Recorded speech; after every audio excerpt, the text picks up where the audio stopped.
الحمد لله حي الدائم أقام السماوات والأرض بالدعاهم لا ينزوها فيلسوف ولا عالم أقام بأمركم فيكونه اللازم والصلاة والسلام على أشرف الأنبياء سيدنا ومولانا محمد وعلى آله وأصحابه وسلم وخصوصا إلى أوليائه تعالى الذي أسلموا وقاموا واتبعوا أمر الله مولى الكريم والكراهم أدام الله آياتكم بقاء للإسلام بلغت الحاضرين والحاضرات تحية مباركة من نصوص آية القرآن تحيتهم في السلام وآخر الدعوة أن الحمد لله رب العالمين قائلا السلام عليكم ورحمة الله وبركاته. أعوذ بالله من الشيطان الرجيم. أعوذ بالله من شرور أنفسنا ومن سيئات أعمالنا. بسم الله الرحمن الرحيم. ولقد خلقنا الإنسان من سلالة من طين ثم جعلناه نطفة في قرار مكين ثم جعلناه نطفة في قرار مكين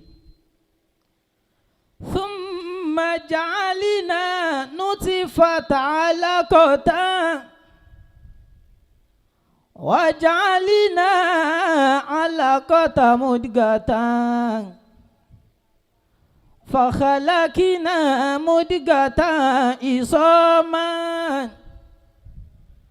وكسونا العظام لحما ثم أنشأناه خلقا آخر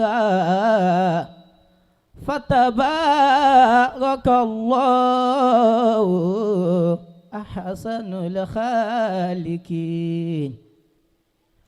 محمد رسول الله والذين معه أشداء على الكفار رحماء بينهم تراهم ركعا سجدا يبتغون فضلا من الله ورضوانا سيماهم في وجوههم من أثر السجود ذلك مثلهم في التوراة ومثلهم في الإنجيل كزرع أخرج شطأه فآزره فاستغلظ فاستوى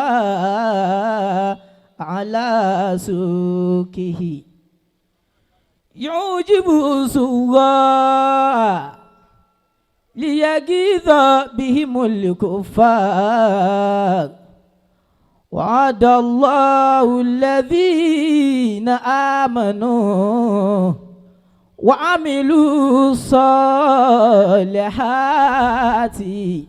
منهم مغفرة وأجرا عظيما. صدق الله العظيم.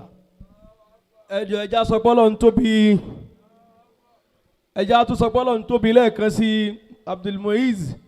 wọ́n bá ti rẹ̀ nìkan á rẹ̀ yẹn méjì láti Ìbàdàn máa bọ̀ wọ́dọ̀ mi níhìn bí ká má rẹ̀ yẹn méjì láti Ìbàdàn kọ́ bá ti wá rẹ̀ yẹn láti Ìbàdàn ẹgbàgbé ẹ̀ àti mú nǹkan wá lẹ́nu. ọmọ ẹ̀lẹ́ aláwa ní tàwa gbogbo ìjọ onílógo wọn. kí ló sọ fún un? ọmọ ẹ̀lẹ́ aláwa ní tàwa gbogbo ìjọ wá gbà. onílógo wọn. gbogbo ìjọ ló ní lógo wọn. gbogbo ìjọ ló ní lógo wọn. ọmọ ẹlẹ́hà làwa ní tàwa. gbogbo ìjọ ló ní lógo wọn. ọmọ ẹlẹ́hà làwa ní tàwa o. gbogbo ìjọ ló ní lógo wọn. ọmọ ẹlẹ́hà làwa ní tàwa. gbogbo ìjọ ló ní lógo wọn.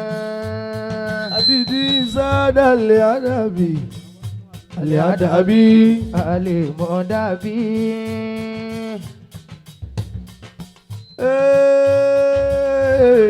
gbogbo ìjọ ló ní lógo wọn. àwa zòmùrọ̀ ló ní láwàní. gbogbo ìjọ ló ní lógo wọn. ọmọ ẹlẹ́hà làwa ní tàwa. gbogbo ìjọ ló ní lógo wọn. látàtà